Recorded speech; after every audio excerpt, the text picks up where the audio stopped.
Hello everyone and welcome back to my channel. My name's Caitlin from Florals.com and today I have another Scrapbook Blessings Club monthly video to share with you. This project here is the one I'm showing you. I have an example here and it is a fun technique involving colored cardstock and colored pencils. So I have this beautiful background stamp which you saw, and I'll be featuring some whimsy stamps as well for the sentiment. And I'm going to be first stamping my background stamp here on some light pink colored cardstock. Now, as you saw in the preview, the card didn't look too fancy, but basically what I'm going to do is using watercolored pencils on some colored cardstock. I've never done this before except the one example that I showed you, but once I figured out how lovely it looked, I just had to show you some more. So right now I'm zoomed out coloring it in, but I will zoom in to show you some more detail in it. But basically I got inspiration from the preview on the stamp block. You know how they do that like preview image on the other side where it's colored in? So I decided to try that, and by having this light pink background it just helps the colors sit better because they're in the same color scheme. So basically I'm using 4 colors. I have a wine color, dark red, and then a lighter pink color, and then there's the light pink that's the paper. And I'm also using a white colored pencil which shows beautifully on colored cardstock. I also want to try this on craft cardstock because I think it'd look great. And I'm also using a dark brown for the leaves instead of a green, because as I'll show you in a second, there's the preview on the stamp block has some dark colored leaves instead of a green leaf, so I really wanted to try that look. So basically I'm going to color in this entire background piece. I will be trimming a little bit of it off because of some stamping issues, but I'm just starting with a dark color on the inside of the flower and then bringing it out to a light color pink. And then on the edges of the flower, I'd like to do a little bit of a white sort of highlight. So although these are watercolor pencils, I will not be using water on this cardstock. If I had more faith in the cardstocks I just purchased the cheapest ones possible, but if I had like a better cardstock, I would definitely try watercoloring on them. But since I don't, I'm just going to do this. I find the watercolor pencils are much easier to blend, so here's my example. But I find them much easier to blend, so this is what I'll stay with. So we're just going to jump ahead and pretend I colored that all really fast, and we're going to move on to the actual card. So in my example, this actually didn't get cut the exact same size, but that's okay. You just need an approximate size anyway. So I just cut 4 of the like bland sides off, and now I'm going to be cutting a sort of mat for that. So this is going to be the base of the card.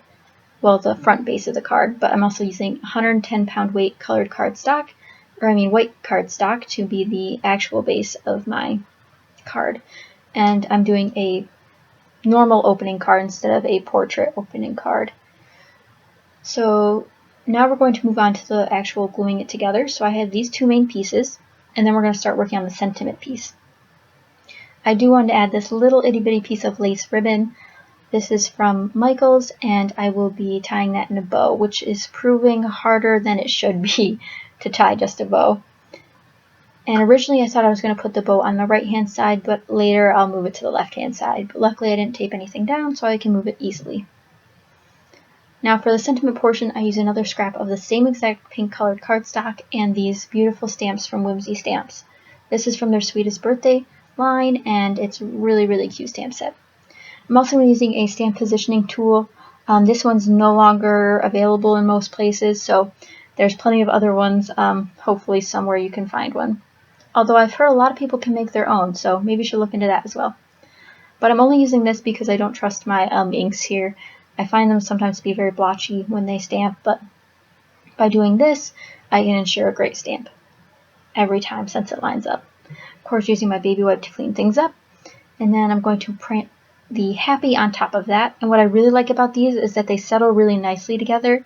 So you do have to stamp them separately, but they just intertwine very beautifully, which you can see in the close-up photos at the end. So once I'm done stamping these with some color, this is Cardstock chalk ink, I forgot to mention, but as soon as I'm done coloring this, I'm going to trim it down and use, oh wait, I forgot, I have another miniature sentiment. In the Whimsy stamp set, it comes with a lot of small sentiments to put beneath or atop of the main sentiment, and the one I'm stamping right now says to you, so it's going to read Happy Birthday to You, which is adorable. And I'm just going to stamp that right underneath. I just have to make sure it's lined up properly. But once that is stamped, we're just going to cut this out I'm not going to make it much different than my other one. I'm just going to cut it, trim it down so it's the right height with the ribbon that's on there, the little bow that we just tied. And then I'm also going to round the corners because I really like that look. I don't use my corner rounder much, but when I do, I really like the way it turns out. So using my Fiskars trimmer, of course, trimming some off, realizing I really don't like the bow on the right side since there's an emptiness on the left side, trimming some more off, and then going to use my Creative Memories corner chomper rounder thing, which is very old but works just like a charm. Using some fun foam to bump up this little sentiment piece, and then we're almost done. So I hope you guys enjoyed this little video tutorial. I really like the look of colored cardstock with colored pencil on top of it. If you guys have tried this before, let me know in the comments. I'd like to know what colors you used and what stamps you used because I think it's a really interesting look. So I hope you guys enjoyed again. I'll be sure to have some links down in the description so you can join us at the Scrapbook Blessings Club. And be sure to give this a thumbs up if you enjoyed. Thank you so much for watching.